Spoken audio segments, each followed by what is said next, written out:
The future feels fragile, not because human beings have stopped predicting.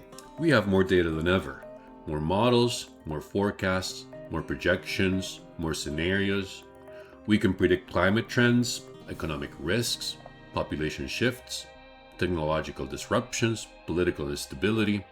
We know a lot about what may be coming. And yet the future often feels less inhabitable, less shared, less coherent, less real. This is the strange contradiction. The future has not disappeared, but it has become harder to integrate. In the last video, we looked at what modernity taught us to treat as secondary: care, embodiment, ecology, labor, memory, relation, dependency, social trust, future continuity. These were not secondary because they did not matter. They were treated as secondary because they were harder to stabilize, measure, control, and integrate within modernity's dominant frame. But what gets made secondary does not disappear. It accumulates, and eventually it returns. This video is about that return. Because the future feels fragile when the excluded relations of modernity return faster than our institutions, narratives, and forms of knowledge can integrate them. One of the clearest ways to see this is through the idea of externalities. An externality is something a system treats as outside its central calculation. Pollution, care work, exhaustion, social fragmentation, historical trauma, loss of trust, ecological damage, future instability. These are called external because they sit outside the model. But they are not outside reality. They are outside the frame. From a PHET perspective, externalities are accumulated failures of integration. They are where a system stores what its why cannot integrate. A system defines its what: growth, efficiency, productivity, profit, security, output, innovation, development. Then it narrows the why, because growth is good, because efficiency is rational, because markets optimize, because numbers prove success, because measurable outcomes show progress, because innovation moves us forward. And for a while, this can work. The indicators may improve, the system may appear justified, the narrative may look successful.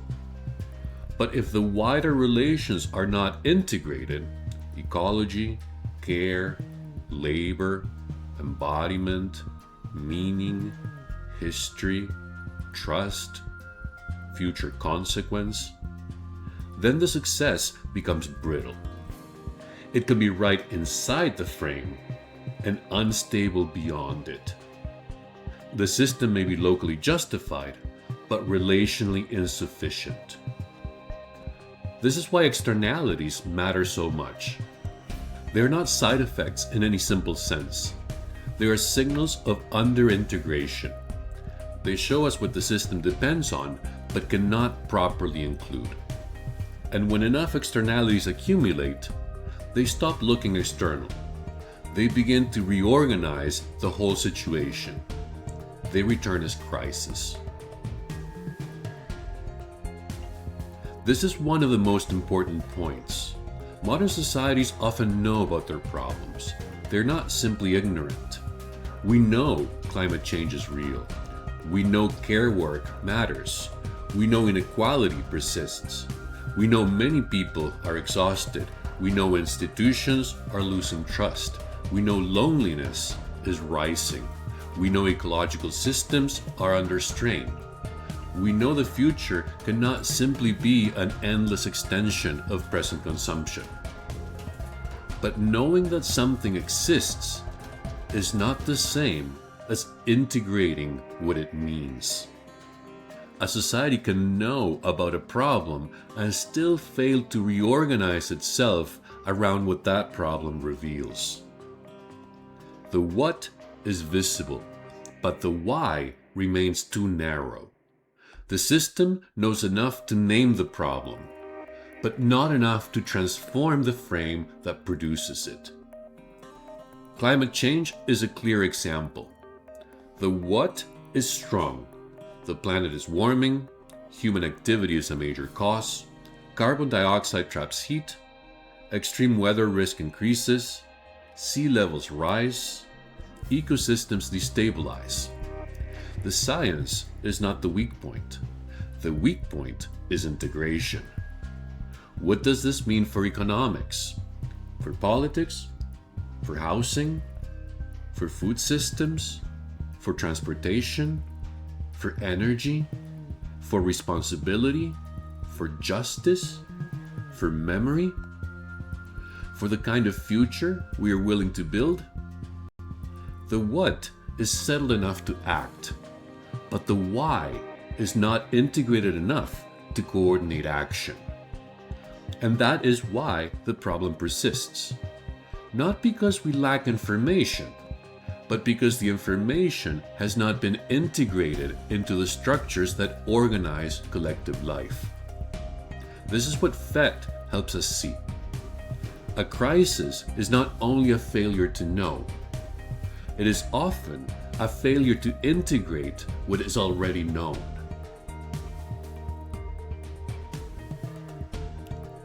Climate change may be the clearest example of the secondary returning as primary. For centuries, ecological relation was treated as secondary to production. Nature was background, resource, input, external condition. A place from which materials could be extracted, a space into which waste could be displaced. An environment around the economy. But ecology was never around the economy. The economy was always inside ecology. Production depended on climate stability.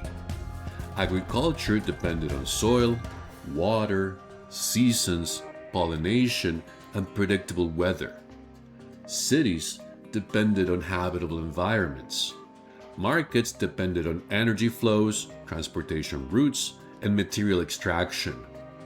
Modern systems often treated ecological conditions as external, but ecological conditions were always conditions of possibility. And now they return. Not as scenery, not as background, not as a secondary issue, but as a primary condition of survival. Climate change reveals the basic pattern. What was treated as outside the frame returns as the frame itself. The secondary returns as primary. And the future feels fragile because ecological instability does not remain in the future. It reorganizes the present. Insurance markets change, food prices shift, migration patterns intensify, political tensions rise, infrastructure becomes vulnerable, generational expectations change. The future enters the present as instability. And this is why climate change is not only an environmental crisis. It is a crisis of temporal integration. The future is no longer something comfortably ahead of us. It is already pressing back into the present. Care is another example. Modern societies often speak the language of autonomy, independence, choice, self-reliance, productivity, individual achievement. But human life begins in dependence. And every human life remains dependent in ways modernity often hides. Children need care, the sick need care, the elderly need care, disabled people need care, workers need rest, families need support, Communities need trust. Institutions need people capable of attention, patience, and judgment. Care is not a private supplement to public life. It is one of the conditions that makes public life possible. Because care is difficult to measure, monetize, and standardize, it has often been treated as secondary, private, domestic, feminized, natural, emotional, less productive, less serious. And yet, when care systems break down, everything else destabilizes. Families strain, schools strain, hospitals strain, workplaces strain, aging societies strain, mental health systems strain, politics strains. Because autonomy was never self-sufficient. It depended on networks of care that were never fully acknowledged as primary. So when care returns, it returns as crisis. A childcare crisis, a healthcare crisis, a mental health crisis, an elder care crisis, a burnout crisis.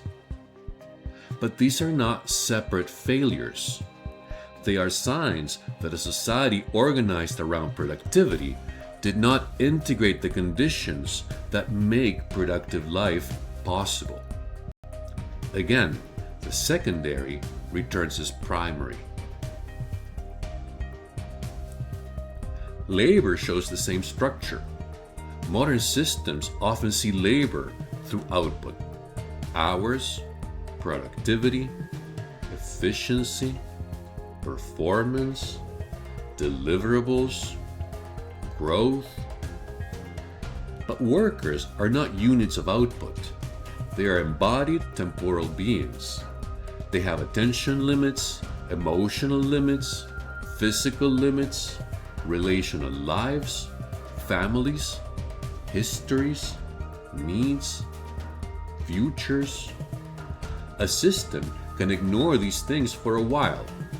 It can optimize schedules, intensify workloads, extend availability, reward constant responsiveness, treat exhaustion as personal weakness, treat burnout as an individual wellness problem. But exhaustion is not just a private feeling. It can be a signal that the model is misdescribing the system. If people are constantly depleted, if attention fragments, if commitment weakens, if trust erodes, if workers disengage, then the problem may not be inside isolated individuals. It may be in the way the system has defined productivity. The what is productivity. The narrowed why says more output is better, more efficiency is better, more responsiveness is better. But if the system cannot integrate rest, meaning, care, embodiment, stability, and long-term sustainability, then productivity becomes self-undermining. The system consumes the conditions of its own functioning.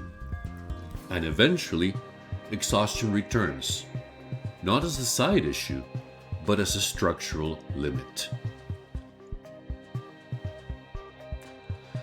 Historical memory is another place where the secondary returns.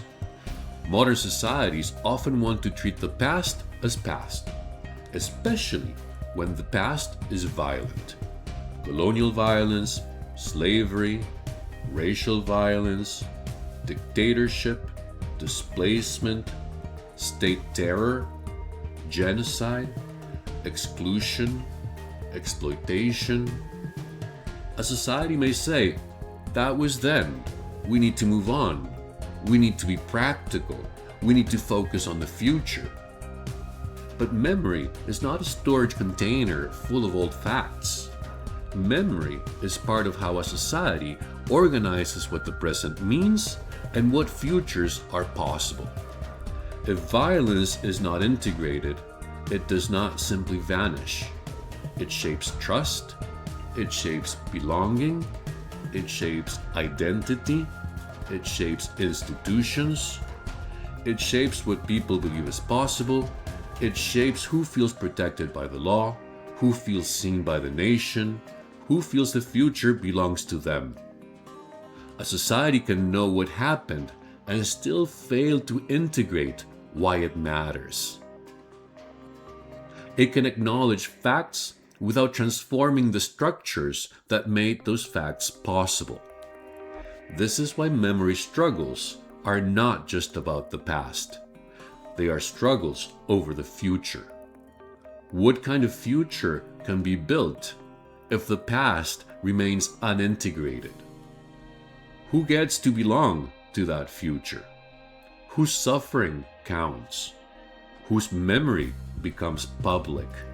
Whose memory remains secondary? When the past is treated as background, it returns as conflict over identity, legitimacy, justice, and belonging. The secondary returns as primary. All of these examples point toward the same temporal problem. The future is not just something that happens later. The future is part of what organizes the present. Human beings act in the present through anticipated futures. A student studies because a future self matters. A parent sacrifices because a child's future matters. A society builds institutions because continuity matters. A democracy asks citizens to cooperate because a shared future is imaginable. An economy depends on expectations. A culture depends on inherited meanings becoming livable possibilities. The future gives direction to the present. But modern systems often discount the future. They optimize quarterly returns, electoral cycles, short-term metrics, immediate consumption, present growth, instant reaction, algorithmic engagement. The future becomes something predicted, prized, managed, or postponed, but not integrated. And when the future is repeatedly treated as secondary to present optimization, the future begins to lose its organizing force. People may still imagine personal futures, but shared futures become harder to sustain. Institutions feel short-term, politics becomes reactive, economics becomes extractive, climate action becomes delayed, young people feel they are inheriting instability, older narratives of progress lose credibility. The future does not disappear, it becomes fragile. And when the future becomes fragile, the present loses direction. This is why the issue is not just pessimism, it is integration. A civilization cannot remain coherent indefinitely if it cannot integrate the future its own systems are producing. This is why so many crises today feel connected, even when they appear to belong to different domains. Climate, care, labor, memory, inequality, democratic instability, loneliness, meaning loss, technological anxiety, institutional distrust. These are not identical problems. They should not be collapsed into one simple explanation. But they often share the same structure. A system stabilizes a narrow what, then fails to integrate the wider why. It identifies growth, but fails to integrate ecological limits. It identifies productivity, but fails to integrate exhaustion. It identifies autonomy but fails to integrate care. It identifies progress but fails to integrate memory. It identifies efficiency but fails to integrate trust. It identifies innovation but fails to integrate meaning. It identifies the future as opportunity but fails to integrate the future as consequence. This is relational insufficiency at civilizational scale. Not ignorance, not lack of intelligence, not simply bad intentions, a failure of integration. The crisis is not that modernity knew nothing. The crisis is that modernity often knew locally, powerfully, and productively, while failing to integrate enough of the relations that made its knowledge sustainable. It was right enough to become powerful, but not integrated enough to remain stable. This is also why polarization intensifies. When societies face complexity they cannot integrate, they often retreat into simplification. Simpler stories, simpler enemies, simpler identities, simpler pasts, simpler futures.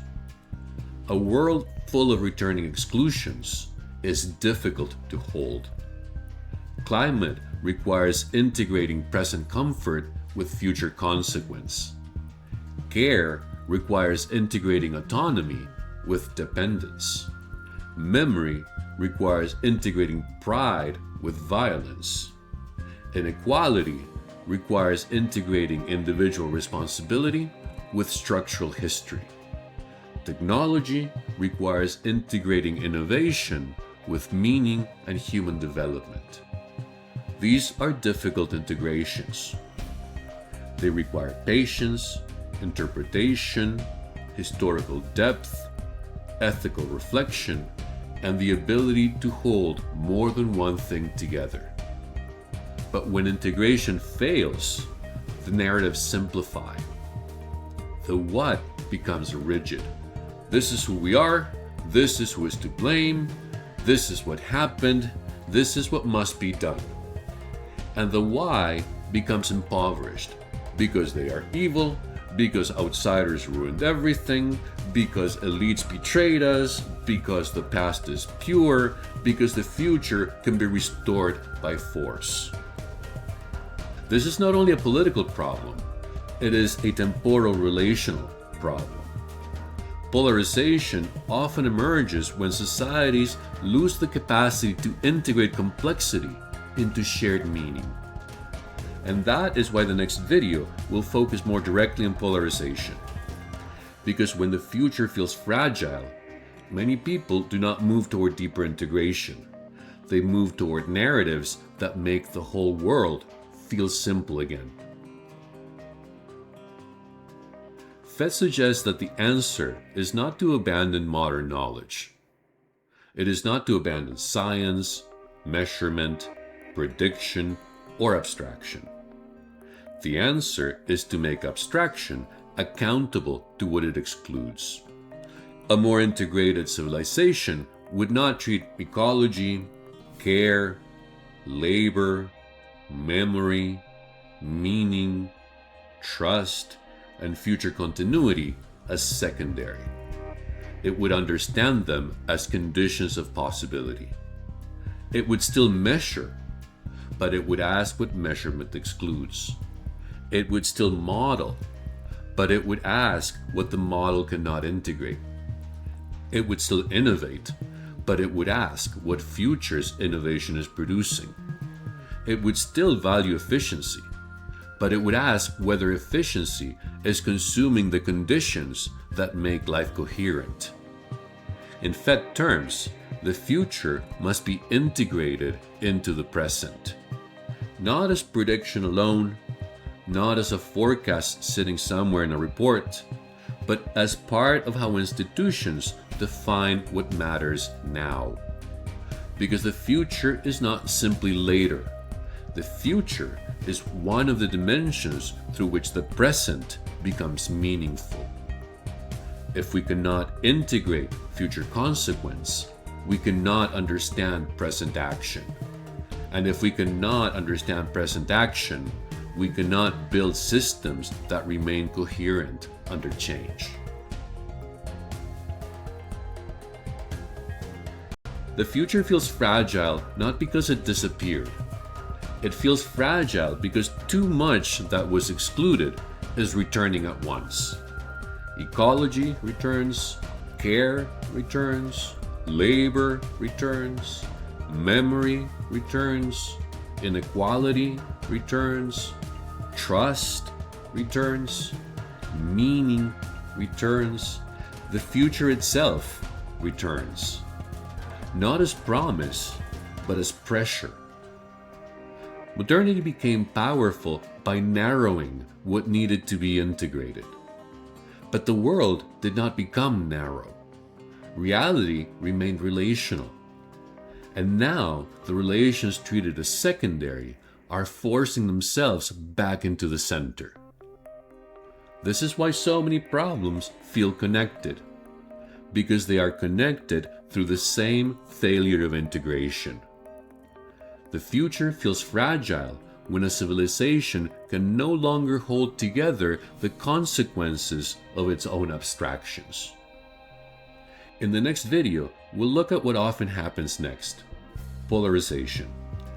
Because when shared futures become difficult to imagine, societies often retreat into simplified stories about who they are, who is to blame, and what must be restored. If you'd like to explore how consciousness, meaning, knowledge, and society connect through time, consider subscribing. I am, therefore I think. Thanks for watching, and I'll see you in the next video.